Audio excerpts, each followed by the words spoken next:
जम्मू आ गए, दिल्ली आ गए, अलग अलग जगह पे आ गए, और अगर सरकार उनको कहेगी कि फिर से हम सेटल। मेरी बात समझ गए कि सबके साथ मर्डर हो जाता है क्या? सारी बहुएं जला के मार दी जाती हैं। Hello students, welcome to Pahuja law academy. और आज हम बात करने वाले हैं एक बहुत रीसेंट डेवलपमेंट के बारे में, एक लेटेस्ट जजमेंट के बारे में जो कि आई है 482 सीआरपीसी पर। 482 सीआरपीसी का जो सेक्शन है ये बात करता है inherent powers of the high court के बारे में। सीआरपीसी में, क्रिमिनल प्रोसीजर कोड में, हमने इनहेरेंट पावर्स दी हुई थी हाई कोर्ट को, क्योंकि हाई कोर्ट को ज़्यादा एक्सपीरियंस्ड और मोर रिस्पॉन्सिबल कोर्ट्स माना जाता है, इसीलिए हमने इनहेरेंट पावर्स हाई कोर्ट को दी हैं। अब इनहेरेंट पावर्स को लेकर एक रीसेंट जजमेंट है जिसका नाम है Muskan Enterprises and Others versus State of Punjab and Others. Judgment was delivered by Justice Dipankar Datta and Justice Prashant Kumar Mishra. Division bench की ये जजमेंट है।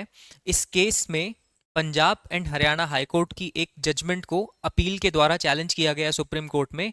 अब उस केस में क्या था, एक जो पार्टी थी उसने 482 सीआरपीसी में इनहेरेंट पावर्स को यूज़ करवाने के लिए, एक्सरसाइज करवाने के लिए कोई एप्लीकेशन फाइल की होगी, जो कि उसने विड्रॉ कर ली without taking the liberty to file fresh. मतलब उसने ये लिबर्टी नहीं ली कि मैं दोबारा से एक फ्रेश एप्लीकेशन फाइल करूंगा।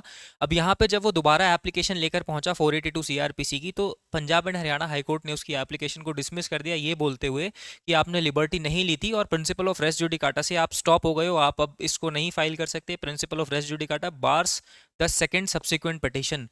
तो यहाँ पे सुप्रीम कोर्ट ने ये बोला कि पहली बात तो हाई कोर्ट ने एक एरर कर दिया ये जज करने में कि जो प्रिंसिपल ऑफ रेस जुडिकाटा है वो principle of res judicata is a principle of civil law, तो यहाँ पर वो एप्लीकेबल नहीं होगा क्योंकि वो क्रिमिनल लॉ से रिलेटेड बात हो रही है 482 सीआरपीसी की।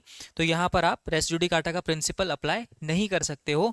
दूसरी चीज़, अगर हम बात करें क्रिमिनल लॉ की या प्रोसीजरल लॉस की, तो प्रोसीजरल लॉस को हमेशा माना जाता है they are the handmade of justice and not the mistress of justice.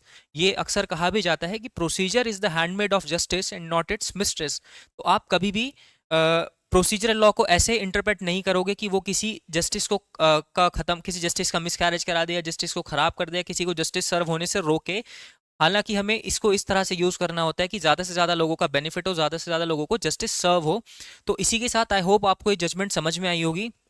Subsequent petition supreme court ने बोला कि अलाउ हो जाएगी 482 की। आई होप आपको ये समझ में आया होगा। And for more informative videos like this you can subscribe to our channel and please share this video. जितना ज़्यादा से ज़्यादा आप शेयर करेंगे उतना ज़्यादा हमें मोटिवेशन मिलेगा, इंस्पिरेशन मिलेगी। आप इसको ज़्यादा से ज़्यादा शेयर करिए। And for more videos like this stay tuned with Pahuja law academy. Thank you. Subscribe for more content.